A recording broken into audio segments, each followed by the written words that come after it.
நான் சொன்னோம்ல, பிறப்பார்வத்தில் முதலமைச்சராக கூடாது. என்ன பிரச்சனைனா அதான் நெப்போ கிட்ஸ். இந்த நேபாளத்தில் புரட்சி வந்து யார் யாரெல்லாம் வந்து பக்கா ஷூட்டிங்கு, அதுக்கு அடுத்தது வந்தாரு பாருங்க ஷூட்டிங்கு, அதுக்கு அடுத்தது வந்தாரு பாருங்க மகேஷ் பொய்யாமொழி. மக்கள் எங்க உண்மை தெரிஞ்சிச்சுன்னா இந்த 2 பேரை பார்த்தே உண்மையை கண்டுபிடிச்சிட்டாங்க. அன்னைக்கு எங்க தலைவர் மேல நைட் ஃபுல்லா விமர்சனம், அவர் ஓட்டாரு ஓட்டாரு ஓட்டாரு அப்படின்னு. அந்த 2 பேர் கேமரா வேணுங்கன்னே கொண்டு வந்து வர வச்சு, அங்கே நில்லுங்க, கேமரா நில்லுங்க, நாங்கள் 2 பேர் நிற்கிறோம். ஒருத்தன் அப்படியே கையை பிடிச்சி நெளிகிறான். சாரி தப்பா பேசாதீங்க, உரிமையில பேசிட்டு நெளிகிறாரு. அடுத்தது நம்ம மகேஷ் பொய்யாமொழி.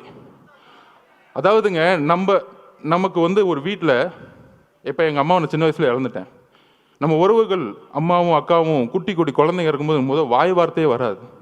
நாங்கள் அப்படிதான் நிற்கிறோம் எல்லாருமே. பொதுச்செயலாளர் என்னன்னு தெரியாமல் அப்படியே மயங்கி நிலையில் நிற்கிறார் பொதுச்செயலாளர். நாங்கள் அப்படியே நிற்கிறோம். இதுக்கப்புறம் அரசியல், நம்ம மேலே குற்றச்சாட்டுகள் எதுவுமே அடுத்த 48 மணி நேரத்துக்கு எங்களுக்கு எதுவுமே தெரியல. அதுக்கப்புறம் தான் என்ன நடக்குதுன்னு டிவியில் பார்க்க ஆரம்பிக்கிறோம். இதுதான் உள் உணர்வு. அப்போ தலைவருடைய உணர்வு எப்படி இருக்கும்? அமைதியாக போய் தலைவரோட அம்மாவோட உணர்வு எப்படி இருக்கும்? ஐயோ